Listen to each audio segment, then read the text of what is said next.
Hi hello ಎಲ್ಲರಿಗೂ ನಮಸ್ಕಾರ. Welcome back to Pedanagari foods. ನಾನ್ ಗೀತಾ. ಇವತ್ತಿನ ರೆಸಿಪಿ ಫ್ರೂಟ್ ಕಸ್ಟರ್ಡ್. ಇದನ್ನ ತುಂಬಾ ಸಿಂಪಲ್ ಆಗಿ ಹಾಗೆ ಟೇಸ್ಟಿಯಾಗಿ ಹೇಗ್ ಮಾಡ್ಕೊಳ್ಳೋದಂತ ನೋಡೋಣ.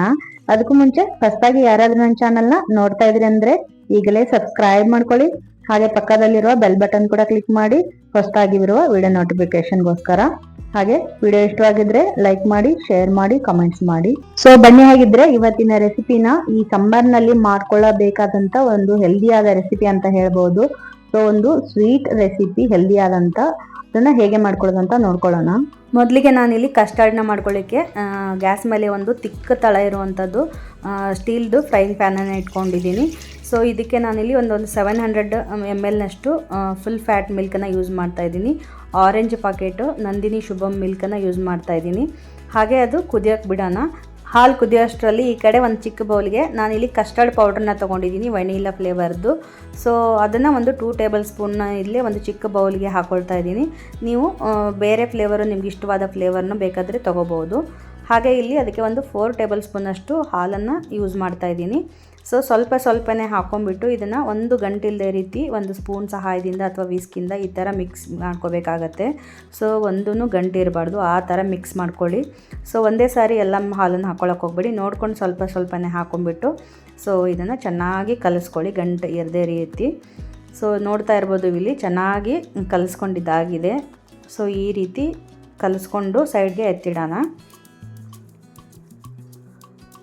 ಹಾಗೆ ಇಲ್ಲಿ ಹಾಲು ಕೂಡ ಕಾಯಕ್ಕಿಟ್ಟಿದ್ವಲ್ಲ, ಅದು ಕೂಡ ಕಾಯ್ತಾ ಇದೆ. ಸೊ ಅದು ಹಾಗೆ ಇದನ್ನು ಆಗಾಗ ಕೈಯಾಡಿಸ್ತಾ ಇರಬೇಕಾಗತ್ತೆ ಒಂದು ಸ್ಪೂನ್ ಸಹಾಯದಿಂದ. ಸೊ ಇದನ್ನು ಕೆನೆನ ಕಟ್ಟಕ್ಕೆ ಬಿಡಬಾರ್ದು. ಸೊ ಅದೇ ರೀತಿ ಸ್ಪೂನ್ ಸಹಾಯದಿಂದ ಲೋ ಟು ಮೀಡಿಯಮಲ್ಲಿ ಇಟ್ಕೊಂಡು ಗ್ಯಾಸ್ ಫ್ಲೇಮ್ನ ಸೊ ಈ ರೀತಿ ಸೈಡೆಲ್ಲ ಕೆನೆ ಕಟ್ತಾ ಇರುತ್ತಲ್ವ, ಸೊ ಅದನ್ನು ಕೂಡ ಎಲ್ಲ ಸೇರಿಸ್ಬಿಟ್ಟು ಚೆನ್ನಾಗಿ ಮಿಕ್ಸ್ ಮಾಡ್ಕೊಳ್ಳಿ. ಅಂದರೆ ನಿಮಗೆ ಕಸ್ಟರ್ಡ್ ಮಾಡಿದಾಗ ತುಂಬ ಕ್ರೀಮಿಯಾಗಿ ತುಂಬ ರುಚಿಯಾಗಿ ಬರುತ್ತೆ. ನಾನು ಹೇಳಿರುವಂಥ ಎಲ್ಲ ಟಿಪ್ಸನ್ನು ಫಾಲೋ ಮಾಡಿ ತುಂಬ ರುಚಿಯಾಗಿ ಮಾಡ್ಕೋಬೋದು. ಸೊ ಈ ರೀತಿ ಕುದೀತಾ ಇದೆ ಅಲ್ವಾ. ಸೊ ಹಾಗೆ ಇನ್ನೊಂದು ಸ್ವಲ್ಪ ಕುದೀಲಿ. ಸೊ ನೋಡ್ತಾ ಇರ್ಬೋದು ನೀವು, ಇಲ್ಲಿ ಮೇಲೆ ಸ್ವಲ್ಪ ಲೇಯರ್ ಥರ ಕೆನೆ ಎಲ್ಲ ಕಟ್ತಾ ಇರುತ್ತೆ. ಅದಕ್ಕೆ ಕೈ ಬಿಡದೇ ಈ ಥರ ಮಿಕ್ಸ್ ಮಾಡ್ಕೋಬೇಕಾಗತ್ತೆ. ಸೊ ಇದಕ್ಕೆ ಫುಲ್ ಫ್ಯಾಟ್ ಮಿಲ್ಕನ್ನು ತೊಗೊಂಡ್ರೆ ತುಂಬ ರುಚಿಯಾಗಿ ಬರುತ್ತೆ. ನೀವು ಲೋ ಫ್ಯಾಟ್ ಮಿಲ್ಕನ್ನು ತೊಗೊಂಡ್ರೆ ಅಷ್ಟೊಂದು ಟೇಸ್ಟಿಯಾಗಿ ಬರೋದಿಲ್ಲ. ಸೊ ಹಾಗಾಗಿ ಫುಲ್ ಫ್ಯಾಟ್ ಮಿಲ್ಕನ್ನು ತೊಗೊಳ್ಳಿ.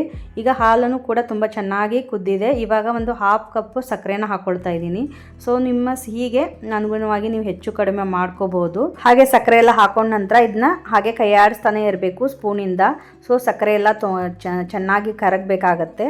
ಸೊ ನೋಡ್ತಾ ಇರ್ಬೋದು ನೀವು, ಇಲ್ಲಿ ಸಕ್ಕರೆನೂ ಕರಗ್ತಾ ಇದೆ, ಹಾಗೆ ಕೆನೆನೂ ಕಟ್ಟಕ್ಕೆ ಬಿಡಬಾರ್ದು. ಆ ರೀತಿ ಚೆನ್ನಾಗಿ ಕೈಯಾಡಿಸ್ತಾನೆ ಇರಬೇಕು. ನೋಡ್ತಾ ಇರ್ಬೋದು ನೀವು, ಇಲ್ಲಿ ಚೆನ್ನಾಗಿ ಹಾಲು ಇವಾಗ ಕುದೀತಾ ಇದೆ, ಹಾಗೆ ಸಕ್ಕರೆನೂ ಕರಗ್ತಾ ಇದೆ, ನೋಡ್ತಿರ್ಬೋದು ನೀವು ಇಲ್ಲಿ. ಸೊ ಇವಾಗ ಈ ಸ್ಟೇಜಲ್ಲಿ ನಾವೇನು ಕಸ್ಟರ್ಡ್ನ ಮಿಕ್ಸ್ ಮಾಡಿ ಇಟ್ಕೊಂಡಿದ್ವಲ್ಲ, ಕಸ್ಟರ್ಡ್ ಪೌಡರು, ಅದನ್ನು ಮಿಕ್ಸರ್ನ ಇದಕ್ಕೆ ಹಾಕಿಬಿಟ್ಟು ಸೊ ಇದನ್ನು ಲೋ ಟು ಮೀಡಿಯಮಲ್ಲೇ ಇಟ್ಕೊಂಡ್ಬಿಟ್ಟು ಇದನ್ನು ಮಿಕ್ಸ್ ಮಾಡ್ಕೋಬೇಕಾಗತ್ತೆ ಕಂಟಿನ್ಯೂಯಸ್ ಆಗಿ. ಸೊ ಈ ಸ್ಟೇಜಲ್ಲಿ ತುಂಬ ಕೇರ್ಫುಲ್ ಆಗಿರಬೇಕು. ಸೊ ಗಂಟಾಗೋ ಚಾನ್ಸಸ್ ಇರುತ್ತೆ. ಸೊ ಹಾಗೆ ಮಿಕ್ಸ್ ಮಾಡ್ತಾನೆ ಇರಬೇಕಾಗತ್ತೆ ಕಂಟಿನ್ಯೂಯಸ್ ಆಗಿ. ಈ ಟೈಮಲ್ಲಿ ನೀವು ಸಿಮ್ಮಲ್ಲಿ ಇಟ್ಕೊಂಡು ಮಿಕ್ಸ್ ಮಾಡಿ. ಸೊ ಮಿಕ್ಸ್ ಮಾಡ್ತಾ ಹಾಗೆ ಇದು ಒಂದು 2 ನಿಮಿಷ ಕುಕ್ ಮಾಡಿ. ಸೊ ಲೋದಲ್ಲಿ ಇಟ್ಕೊಂಡು ಸಿಮ್ಮನ್ನು. ಸೊ ಅವಾಗ ಚೆನ್ನಾಗಿ ಕುಕ್ ಆಗುತ್ತೆ. ಸೊ ಕೈ ಬಿಡ್ದೇನೆ ಹಾಗೆ ತಿರುಗಿಸ್ತಾನೆ ಇರಬೇಕು. ಹಾಗೆ ತುಂಬ ಜನ ಫ್ರೆಂಡ್ಸ್ ಎಲ್ಲ ಕೇಳ್ತಾನೆ ಇರ್ತೀರಿ, ನೀವು ಸ್ಟೀಲ್ ಕುಕ್ವೇರ್ನ ಎಲ್ಲಿ ತೊಗೊಂಡಿದ್ದೀರಾ, ಏನು ತುಂಬ ಚೆನ್ನಾಗಿದೆ ಅಂತ ಕೇಳ್ತಾನೆ ಇರ್ತೀರಿ. ಸೊ ಅದ್ರ ಬಗ್ಗೆ ನಾನು ಇನ್ ಡೀಟೇಲ್ ಆಗಿ ಒಂದು ವಿಡಿಯೋ ಕೂಡ ಮಾಡ್ತೀನಿ. ಹಾಗೆ ನಾನು ಇಲ್ಲಿ ಯೂಸ್ ಮಾಡಿರ್ತಕ್ಕಂಥ ಪ್ರಾಡಕ್ಟದ್ದು ಬೇಕಿದ್ರೆ ನಿಮಗೆ ವಿಡಿಯೋದಲ್ಲಿ ನಿಮಗೆ ಟ್ಯಾಗ್ ಮಾಡಿರ್ತೀನಿ. ಸೊ ಅಲ್ಲಿ ಕೂಡ ನೀವು ಹೋಗಿ ನಿಮ್ಗೆ ಇಷ್ಟವಾದಂಥ ಪ್ರಾಡಕ್ಟ್ನ ಬೈ ಮಾಡ್ಬೋದು. ಸೊ ಕುದೀತಾ ಈ ಹಂತದಲ್ಲಿ ಬಂದಾಗ ನೀವು ಇದನ್ನು ಸ್ಟವ್ನ ಆಫ್ ಮಾಡಿಬಿಡಿ. ಸೊ ಆ ಥಿಕ್ನೆಸ್ನ ತೋರಿಸಿದ್ನಲ್ಲ, ಸ್ಪೂನ್ ಮೇಲೆ ಒಂದು ಗೆರೆ ಎಳೆದ್ರೆ ಆ ಥರ ಕೂಡಬಾರ್ದು. ಆ ಥರ ಇದ್ದರೆ ಸ್ಟವ್ನ ಇಮಿಡಿಯೇಟ್ಲಿ ಆಫ್ ಮಾಡಿಬಿಟ್ಟು ಅದನ್ನು ಕಂಪ್ಲೀಟಾಗಿ ಕೂಲ್ ಆಗಕ್ಕೆ ಬಿಡಬೇಕು. ಕೂಲ್ ಆದ ನಂತರ ನಾನು 1 ಅವರ್ ಫ್ರಿಜ್ಜಲ್ಲಿ ಇಟ್ಟಿದ್ದೀನಿ. ಸೊ ಇವಾಗ ಅದು ಕೂಲ್ ಆಗಲಿ ಅಷ್ಟರಲ್ಲಿ ನಾವಿಲ್ಲಿ ಎಲ್ಲ ಹಣ್ಣುಗಳನ್ನ ತೊಗೊಂಡಿದ್ದೀನಿ. ಪೊಮೊಗ್ರೆನೇಟ್ 1, ಹಾಗೆ ಆ್ಯಪಲ್ಲು 1, ಬನಾನಾ, ಆಮೇಲೆ ಒಂದು ಸ್ವಲ್ಪ ಸಿಹಿ ದ್ರಾಕ್ಷಿ ತೊಗೊಂಡಿದ್ದೀನಿ, ಆಮೇಲೆ 2 ಸಪೋಟ ತೊಗೊಂಡಿದ್ದೀನಿ. ಸೊ ಅದನ್ನು ಈ ಥರ ಚೆನ್ನಾಗಿ ಸ್ಮಾಲ್ ಪೀಸಸ್ನ ಕಟ್ ಮಾಡ್ಕೋಬೇಕಾಗತ್ತೆ. ಸೊ ನೀವು ಹಾಗೆ ಹಾಕ್ಕೊಳ್ತೇನೆ ಅಂದರೆ ಹಾಗೇನೂ ಹಾಕ್ಕೋಬೋದು. ನಾನು ಇಲ್ಲಿ ಸಣ್ಣ ಪೀಸಾಗಿ ಕಟ್ ಮಾಡ್ಕೊಳ್ತಾ ಇದ್ದೀನಿ ದ್ರಾಕ್ಷಿನ. ಹಾಗೆ ಆ್ಯಪಲ್ ಕೂಡ ಅದೇ ರೀತಿಯೇ ಚಿಕ್ಕ ಪೀಸ್ ಮಾಡ್ಕೋಬೇಕಾಗತ್ತೆ. ಸೊ ಹಾಗೆ ಎಲ್ಲ ಫ್ರೂಟ್ಸನ್ನು ಇದೇ ಥರನ ಚಿಕ್ಕ ಪೀಸ್ಗಳನ್ನ ಮಾಡಿ ಎತ್ತಿಟ್ಕೊಳ್ಳೋಣ. ನಿಮಗೆ ಸೀಸನಲ್ ಫ್ರೂಟ್ಸ್ ಯಾವ್ದು ಬೇಕಾದರೂ ಹಾಕ್ಕೊಳ್ಳಿ, ಬಟ್ ಹುಳಿ ಇರೋ ಅಂಥ ಹಣ್ಣುಗಳನ್ನ ಸೇರಿಸ್ಕೊಳ್ಳೋಕೆ ಹೋಗಬೇಡಿ. ಆರೆಂಜು ಅಥವಾ ಈ ಥರದ್ದೆಲ್ಲ ಹಾಕ್ಕೊಳ್ಳೋಕೆ ಹೋಗಬೇಡಿ, ವಾಟರ್ ಮಿಲನ್ ಎಲ್ಲ ಹಾಕ್ಕೋಬೇಡಿ. ಸೊ ಈ ರೀತಿ ನೋಡ್ತಾ ಇರ್ಬೋದು ನೀವು ಇಲ್ಲಿ ಫ್ರಿಜ್ಜಲ್ಲಿ 1 ಅವರ್ ಎತ್ತಿಟ್ಟಿದೆ ನಾನು. ಕೂಲ್ ಆದಮೇಲೆ ಮತ್ತೆ 1 ಅವರ್ ಫ್ರಿಜ್ಜಲ್ಲಿ ಇಟ್ಕೊಂಡಾದ ನಂತರ ಸ್ವಲ್ಪ ನೋಡ್ತಾ ಇರ್ಬೋದು ತಿಕ್ಕಾಗಿದೆ. ಇದು ಪರ್ಫೆಕ್ಟ್ ಕನ್ಸಿಸ್ಟೆನ್ಸಿ ಇವಾಗ. ಹಾಗೆ ಕಟ್ ಮಾಡಿರ್ತಕ್ಕಂಥ ಚಿಕ್ಕು ಇರ್ಬೋದು, ಹಾಗೆ ಬಾಳೆಹಣ್ಣು, ಹಾಗೆ ಕಟ್ ಮಾಡಿರ್ತಕ್ಕಂಥ ಸಿಹಿ ದ್ರಾಕ್ಷಿ, ಆಮೇಲೆ ಆ್ಯಪಲ್ಲು, ಈ ಥರ ಚಿಕ್ಕ ಚಿಕ್ಕದಾಗಿ ಕಟ್ ಮಾಡಿರ್ತಕ್ಕಂಥದ್ದು, ಆಮೇಲೆ ಪೊಮೊಗ್ರಾನೇಟು ಎಲ್ಲ ಒಂದೊಂದು ಬೌಲನ್ನು ನಾನು ಹಾಕ್ಕೊಂಡಿದ್ದೀನಿ. ನೀವು ಬೇಕಿದ್ದರೆ ಇದಕ್ಕೆ ಮಸ್ಕ್ ಮಿಲನ್ ಕೂಡ ಹಾಕೋಬೋದು, ಹಾಗೆ ಸ್ಟ್ರಾಬೆರಿನೂ ಹಾಕೋಬೋದು, ಆಮೇಲೆ ಕಪ್ಪು ದ್ರಾಕ್ಷಿ ಇದನ್ನು ಹಾಕೋಬೋದು. ಸೊ ಯಾವುದಾದ್ರೂ ನಿಮ್ಗೆ ಫೇವ್ರೇಟ್ ಫ್ರೂಟನ್ನು ಹಾಕ್ಕೊಳ್ಳಿ. ಸಿಹಿ ಇರ್ತಕ್ಕಂಥ ಫ್ರೂಟನ್ನು ಹಾಕಿದರೆ ತುಂಬ ಟೇಸ್ಟಿಯಾಗಿ ಬರುತ್ತೆ. ಹುಳಿ ಇರುವಂಥ ಹಣ್ಣುಗಳನ್ನ ಸೇರ್ಸೋಕ್ಕೆ ಹೋಗಬೇಡಿ.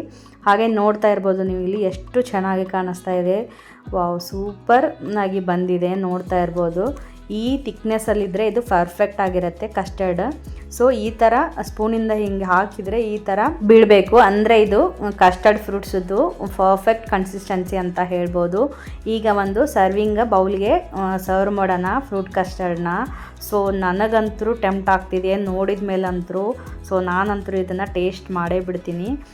ವಾವ್, ಕಲರ್ಫುಲ್ಲಾಗಿ ತುಂಬಾ ಸಖತ್ತಾಗಿದೆ. ಟೇಸ್ಟ್ ಮಾಡೋಣ ಇವಾಗ. ವಾವ್, ಅಮೇಝಿಂಗ್ ಅಂತ ಹೇಳ್ಬೋದು.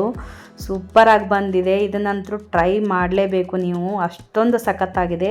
ಈ ಒಂದು ಸಮ್ಮರ್ಗೆ ಇದೊಂದು ಬೆಸ್ಟ್ ರೆಸಿಪಿ ಅಂತ ಹೇಳ್ಬೋದು. ಹೆಲ್ದಿಯಾಗಿರ್ತಕ್ಕಂಥ ಡೆಸರ್ಟ್ ಅಂತ ಹೇಳ್ಬೋದು. ಹಾಗೆ ನೀವು ಇದನ್ನು ಸಣ್ಣ ಪುಟ್ಟ ಪಾರ್ಟಿಗಳಲ್ಲಿ ಮಾಡ್ಕೋಬೋದು, ಹಾಗೆ ಗೆಸ್ಟ್ ಬಂದಾಗ ಕೂಡ ಮಾಡಿ ಕೊಡ್ಬೋದು. ತುಂಬಾ ಇಷ್ಟಪಟ್ಕೊಂಡು ತಿಂತಾರೆ. ಈವನ್ ನೀವು ಉಪವಾಸ ಇದ್ದಾಗ ಕೂಡ ಈ ರೀತಿ ಮಾಡ್ಕೋಬಹುದು. ಹಾಗೆ ನೀವು ಇದನ್ನ ಮಾಡಿಬಿಟ್ಟು ಫ್ರಿಜ್ಜಲ್ಲಿ ಇಟ್ಕೊಂಡು 2 ರಿಂದ 3 ದಿವಸ ಇಟ್ಕೊಂಡು ತಿನ್ಬೋದು. ಸೊ ನೋಡಿದ್ರಲ್ಲ, ಸಖತ್ ಟೇಸ್ಟಿಯಾಗಿ ಹಾಗೆ ಅಷ್ಟೇ ಸಿಂಪಲ್ ಆಗಿ ಮಾಡ್ಕೊಳ್ಳೋಂಥ ಫ್ರೂಟ್ ಕಸ್ಟರ್ಡ್ ರೆಡಿ ಆಗೋಯ್ತು. ತುಂಬ ಸಿಂಪಲ್ ಆಗಿ ಮಾಡ್ಕೊಳ್ಳೋಂಥದ್ದು ತುಂಬಾ ರುಚಿಯಾಗಿರುತ್ತೆ. ನೀವು ಬೇಕಾದರೆ ಒಂದ್ಸಲ ಟ್ರೈ ಮಾಡಿ ನೋಡಿ, ಹಾಗೆ ಹೇಗೆ ಬಂತು ಅಂತ ಕಮೆಂಟ್ ಮಾಡಿ ತಿಳಿಸಿ. ಹಾಗೆ ವಿಡಿಯೋಗೊಂದು ಲೈಕ್ ಮಾಡಿ. ಮತ್ತೊಂದು ಇಂಟ್ರೆಸ್ಟಿಂಗ್ ರೆಸಿಪಿಯೊಂದಿಗೆ ಮತ್ತೆ ಬರ್ತೀನಿ. ಅಲ್ಲಿವರೆಗೂ take care, bye, thank you, keep watching Pedanagari foods.